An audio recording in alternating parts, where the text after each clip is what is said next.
Middle-earth: Shadow of War is the highly anticipated sequel to the surprise 2014 hit Middle-earth: Shadow of Mordor. The first game was a shining light in the latter half of 2014, which wasn't the best year for gaming.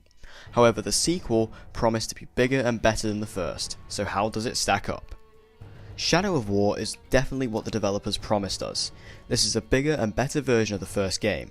For one, the map is a lot bigger and a lot more diverse, which is a nice switch up, as a lot of the playing area in the first title was a bit bland and dry, whereas here you get a lot of variety with environments, whether it's deep forests or very high and snow-capped mountains, and then also going back to the dry lands of Mordor.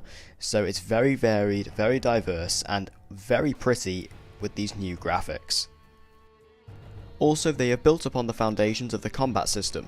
The combat in this game is like Batman Arkham and Assassin's Creed had a baby. You do a lot of button mashing, jumping and countering. They also added a few more combat options to help diverse each and every one of your battles, which is nice. The Wraith powers that you are given are just as interesting as they were before. You get your bow and arrow powers, which is really fun, and the slow motion aiming makes you feel very powerful. You can also of course teleport around to help you slice the heads off of those orcs. Scale is probably the biggest thing this game is going for. The size of the crowds that you can fight in are gigantic. Hundreds of orcs swarm you at once, and when you manage to take them down while barely getting hit, does make you feel badass. It is very reminiscent of the Wii U classic Hyrule Warriors in terms of its scale and combat style, which is definitely something that this game should have took from, and definitely something that it implements very well. Also, the world-renowned Nemesis system does indeed return. Though it is still very unique, it doesn't quite have the same charm that the first game allowed it to have. However, it's still a very unique and definitely one of the most interesting concepts for a game like this, and it's still implemented well, it still works great, and it's still a very unique edge and touch to the game as a final product. Troy Baker returns in the lead role of Talion. Now, I love Troy Baker, but I've always felt that his performance as Talion is one of his weakest.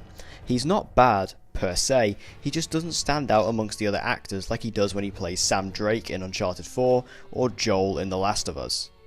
Although the game is a lot of fun to play, I felt that after a while the game just became quite repetitive to play. It is not repetitive to the point where you can't play it, but it just becomes very samey and you just start to become blind to all the stuff that is going on screen, as it just almost becomes like a routine.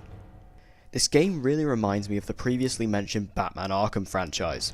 The first game was a very cool and unique experience, similar to Batman Arkham Asylum.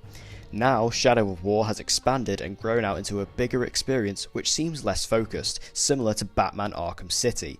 It is very similar to that franchise. Let's just hope that the third game does include drivable vehicles. Overall, I had a really good time with Shadow of War. It is a fun experience of a video game, but I felt that the franchise is starting to run out of steam a little bit. The game has a lot of great elements, but all those elements seem to be introduced inside of the first game. However, the size and the scale of the sequel is one thing I have to commend the game for, as it is truly spectacular, and the overall scale that the game is going for is very broad, but very amazing when you actually see it all come together in the final product. I give Middle-earth: Shadow of War a B-.